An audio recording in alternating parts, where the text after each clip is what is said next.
নমস্কার বন্ধুরা, আমার ইন্দু হেসেলে আপনাদের সবাইকে স্বাগত জানিয়ে আজকের রান্না শুরু করছি। তো আজকে আমি বানাবো কলমি শাকের বড়া।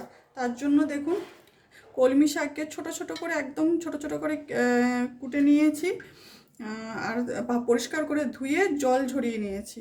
আর এখানে নিয়েছি পেঁয়াজ কুচি, কাঁচা লঙ্কা কুচি, অল্প একটু আদা আদা কুচিয়েও দিতে পারেন, গ্রেট করেও দিতে পারেন। আমি আদা আর রসুন গ্রেট করে নিয়েছি একদম অল্প পরিমাণে, আর পেঁয়াজ কুচি আর কাঁচা লঙ্কা কুচি। তো এখন আমি এইগুলো একসাথে সব মেখে নেব। প্রথমে আমি কলমি শাক দিয়ে দিলাম, ছোট ছোট করে কুচিয়ে নিয়েছি, কুচনো কলমি শাক দিয়ে দিলাম।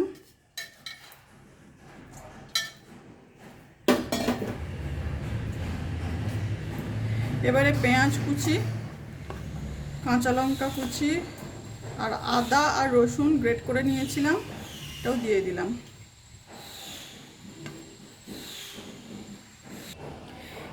এবারে আমি লবণ দিয়ে দেব, পরিমাণ মতো লবণ দিয়ে দিলাম, আর দিয়ে দেব হলুদ গুঁড়ো, অল্প একটু হলুদ গুঁড়ো দিয়ে দিলাম।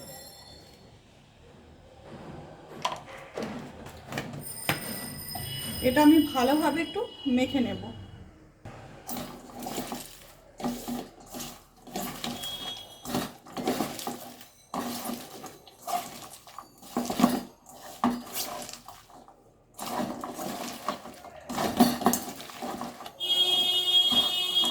এইভাবে ভালোভাবে লবণ আর হলুদ দিয়ে প্রথমে মেখে নিতে হবে। এতে কিন্তু কলমি শাকের বড়াটা টেস্টটা খুব ভালো হয়।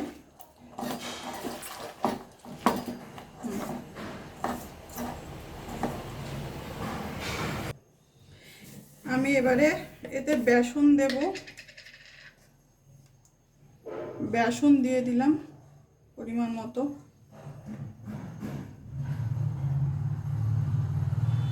চার চামচের মতো, ছোট চামচের 4 চামচের মতো বেসন দিয়ে দিলাম।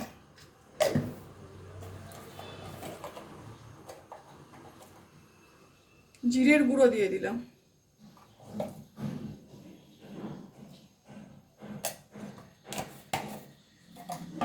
আবার এটা ভালোভাবে আমি মেখে নেব। দেখুন বন্ধুরা, শাকটা দিয়ে আর বেসনটা দিয়ে আমি ভালোভাবে ফেটিয়ে নিয়েছি। আমি এক্সট্রা কোনো জল দিইনি, এই শাক থেকে যে জলটা বেরিয়েছে সেই জলটাতেই কিন্তু বেসনটা ভালোভাবে আমার ফেটানো হয়ে গেছে। আর শাকের পরিমাণ যেরকম থাকবে সেই বুঝে বেসনটা দিতে হবে। তো এবারে আমি কড়াইয়ে সাদা তেল দিয়ে দিয়েছি, তেল আমার গরম হয়ে গেছে।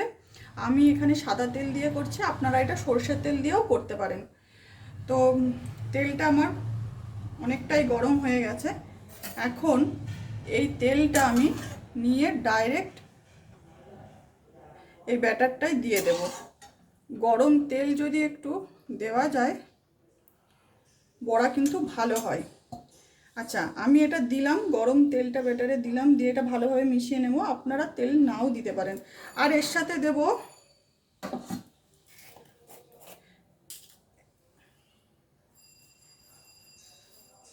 এক চিমটির মতো খাবার সোডা। ব্যাস, এটা আমি আরেকবার ভালোভাবে মিশিয়ে নেব। আচ্ছা, কড়াইয়ের গরম তেল আর এক চিমটির মতো খাবার সোডা দিয়ে আমি এটা আরেকবার ভালোভাবে মেখে নিয়েছি। এবার আমি বড়াগুলো ছেড়ে দেবো।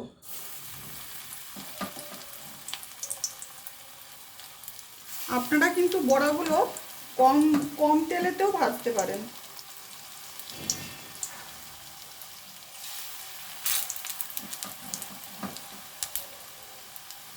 আঁচটা আমি একেবারে কমিয়ে দিয়েছি, একেবারে কম আঁচে আমি বড়াগুলো ভেজে তুলে নেব। আমি এই কলমি শাকের বড়াতে কিন্তু চিনি দিইনি। আপনারা যদি মিষ্টি পছন্দ করেন তাহলে একটু চিনি দিতে পারেন। যখন ব্যাটারটা যখন ভালোভাবে ফেটাবেন তখন একটু চিনি দিয়ে ভালোভাবে ফেটিয়ে নেবেন ব্যাটারটা। আচ্ছা, আর কলমি শাক আমরা ভাজা খাই, তো এই কলমি শাকটা যদি এভাবে বড়া করেও অল্প তেলেও যদি বড়া করে এটা খাওয়া যায়, তাতেও কিন্তু এটা খেতে অনেক টেস্টি হয়। গরম গরম ভাতের সাথে কিন্তু বেশ ভালো লাগে। এবং বাচ্চারাও কিন্তু অনেক সময় শাক খেতে চায় না, তো এইভাবে বানিয়ে দিলে কিন্তু তারাও খুব মজা নিয়ে খায়। তো আপনারাও কিন্তু এইভাবে বাড়িতে বানিয়ে দেখতে পারেন, এটা কিন্তু খুব টেস্টি খেতে হয়। একঘেয়েমি শাক ভাজা থেকে এইভাবে একটু অন্যরকমভাবে করলে কিন্তু ভালোই লাগে। মিডিয়াম টু লোয়ে রেখে আমি ভালো করে বড়াগুলো ভেজে নেব। কলমি শাকের বড়াতে কিন্তু পেঁয়াজের পরিমাণটা একটু বেশি দিতে হবে, আর রসুন আর আদাটা গ্রেট করে দেবেন, একদম অল্প দেবেন, একদম অল্প। আর পেঁয়াজের পরিমাণটা কিন্তু বেশি দিতে হবে, তাহলে কিন্তু এটা খেতে খুব ভালো লাগে, খুব টেস্টি হয়। দেখুন বন্ধুরা, আমার কলমি শাকের বড়া একেবারে রেডি হয়ে গেছে। গরম গরম কলমি শাকের বড়া দিয়ে গরম গরম ভাত কিন্তু দারুণ লাগে। পুরো এক থালা ভাত কিন্তু এটা দিয়েই খাওয়া হয়ে যায়। তো চলুন বন্ধুরা, আমার ভিডিওটি দেখার জন্য আপনাদের অনেক অনেক ধন্যবাদ। সকলে সুস্থ থাকবেন, ভালো থাকবেন। আবার দেখা হচ্ছে পরের রেসিপিতে।